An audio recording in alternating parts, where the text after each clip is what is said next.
Welcome to movie magic moments. আজকে আমি review করতে এসেছি তোমার এই ক্রিসমাসে যে তোমার হইচইয়ের যে সিরিজটা আসছে তোমার রয়্যাল বেঙ্গল রহস্য, যেটা কমলেশ্বর মুখার্জি ডিরেক্ট করছে, ফেলুদা আমাদের তোমার তোমার সত্যজিতের রয়্যাল বেঙ্গল রহস্য গল্পের ওপরে। তো এই সিরিজটার যে ট্রেলারটা দিয়েছে সেই সিরিজটার ট্রেলারটা আমার কীরকম লাগলো সে ব্যাপারেই কথা বলবো এই ভিডিওতে। তো চলুন শুরু করা যাক। First of all, royal Bengal রহস্যর গল্পটা তো আমরা মোটামুটি সবাই জানি, কেন এটা সন্দীপ রায় তোমার সিনেমা করেছিল রয়্যাল বেঙ্গল রহস্য, যেখানে ফেরুজার ভূমিকায় পাঠ করেছিল আমাদের সবার প্রিয়, আমার অত্যন্ত প্রিয় সব্যসাচী চক্রবর্তী। তো সেই সিনেমাটা খুব হিট করেছিল, এবার সেটাকে এবার সিরিজের মাধ্যমে নিয়ে আসছে বলবো হইচইতে কমলেশ্বর মুখার্জি। রিসেন্ট তার কয়েক মাস আগে সৃজিত মুখার্জি আগের টাইমসে নিয়ে এসছে যতকাণ্ড কাঠমান্ডুতে। আচ্ছা দেখুন, আমার ট্রেলারটা আমি গল্পটা যদি না জানতাম অসুবিধা নেই, ঠিক আছে, গল্পটা আমি জানি, এমনিতেও সানডে সাসপেন্সে শোনা ছিল যখন আমি রয়্যাল বেঙ্গল সিনেমাটা দেখতে গেছিলাম। আর তারপর তো আমরা ওই যখন আমি কথাটা বলছি, সন্দীপ রায় সিনেমাটার কথা বলছি, তখন যখন দেখতে গেছিলাম তার আগে আমি সানডে সাসপেন্সের গল্পটা শুনে নিয়েছিলাম। তো গল্প নিয়ে আমি জানি, গল্প নিয়ে আমি সেরকম কিছু বলবো না। তো গল্পটা মোটামুটি যারা ফেলুদা লাভার তারা সবাই জানে যে চিরঞ্জিত যে ক্যারেক্টারটা করছে সেটাই হচ্ছে তোমার ওর বাড়িতে যাবে একটা তোমার ধাঁধা সলভ করতে, এবং সেই ধাঁধাটার পেছনেই আসল রহস্য লুকিয়ে আছে একটা গুপ্তধনের ব্যাপারে। যে গুপ্তধনটা অ্যাকচুয়ালি তোমার ওর যে তোমার অ্যাসিস্ট্যান্ট, আমি বলেই দিচ্ছি গল্পটা, তখন পুরোটা একদম সবাই যদি জানি তো আমি মনে করি বললে পুরোটা অসুবিধে নেই।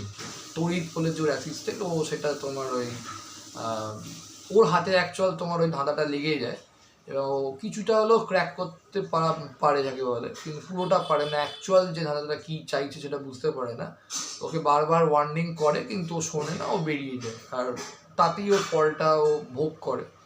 এইবার এই যে ধাঁধাটার পেছনে কী রহস্য লুকিয়ে আছে তো সেইটা সলভ করার জন্যই তোমার ফেলুদা যায়, এবং কীভাবে সে রহস্যটা সলভ করে, এবং অ্যাকচুয়াল গুপ্তধনটা কার এবং গুপ্তধনটাকে ফেলুদার জায়গাটা যায়।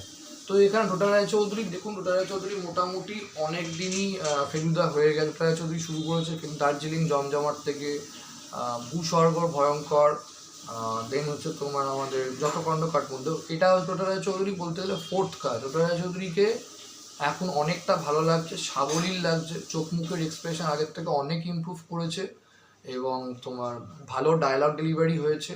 ট্রেলারটার যেটা সবচেয়ে ভালো লেগেছে যেভাবে ট্রেলারটাকে এডিট করা হয়েছে, ট্রেলারটার যে থাম্বনেল যে পোস্টার যেটা, সেটা একটা কার্টুনি স্টাইলে করেছে।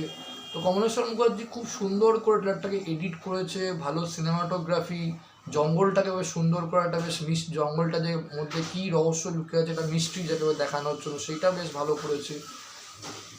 কীভাবে তোমার কোন ডায়লগ, কোন সময় সিরিয়াস ডায়লগ কোন সময় ম্যাটেরিয়ালে প্লেস করলে তোমার লোকের মধ্যে সেই অ্যাটেনশনটা গ্র্যাব করবে সেইটা করেছে। তো অনেকগুলো দিক আমার ভালো লেগেছে বলবো। আমি যদি গল্পটাকে সাইডে রাখি, বেশ ভালো। আর অনির্বাণ চক্রবর্তীকে নিয়ে কী বলবো, দারুণ। আর ওই যে ছেলেটা যে তপসের পাঠ করছে সেও মনে হচ্ছে আগের থেকে অনেকটা অ্যাজ অ্যান অ্যাক্টিং হিসেবে ভালো হয়েছে, ইমপ্রুভ করেছে। তো ওভারঅল ট্রেলারটা বেশ প্রমিসিং লাগছে বলবো। আর সিনেমাটোগ্রাফিটাও বেশ ভালো, ভিজুয়ালি দেখতে ভালো লাগছে। এবার সিরিজে এটা কতটা দেখতে ভালো লাগে সেটাই হচ্ছে দেখা। ভূস্বর্গ ভয়ঙ্করটা আমি দেখেছিলাম, সিরিজে ভালো ছিল বলবো, সৃজিত মুখার্জি ভালো ডিরেক্ট করেছিল, সুন্দর সুন্দর শট নিয়েছিল। তো কমলেশ্বর মুখার্জিও সেই একই সুন্দর সুন্দর শট নিয়েছে, বেশ ভালো লাগছে সবচেয়ে বড় কথা। বেশ, আর বাজেটটাকেও মোটামুটি একটা ডিসেন্টভাবে খরচা করেছে, যেরকম না যে বাজেটটাকে একদমই কম মধ্যে রেখে মোটামুটি একটা বানিয়ে দিলে আমি হয়ে গেল সিরিজে যদি বানাচ্ছি, তো সেটা না, সেটাও যথেষ্ট ভালো বলবো। তো ওভার ট্রেলারটা আমার বেশ ভালোই লেগেছে। দেখা যাক এবার 25 তারিখ আসছে, দেখবো কীরকম হয়, দেন আপনারা সবাইকে আবার রিভিউটা করে দেবো। তো ভিডিওটা ভালো লাইক করো, কমেন্ট করো, শেয়ার করো, চ্যানেলটাকে সাবস্ক্রাইব করো ফর ফিউচার আপডেট। আর তোমার খুব শিগগিরই তোমার নতুন নতুন আরও তোমার আপডেট রিভিউ নিয়ে আসছি। ততক্ষণ ভালো থাকুন, সুস্থ থাকুন, ঠিক থাকুন। Thank you.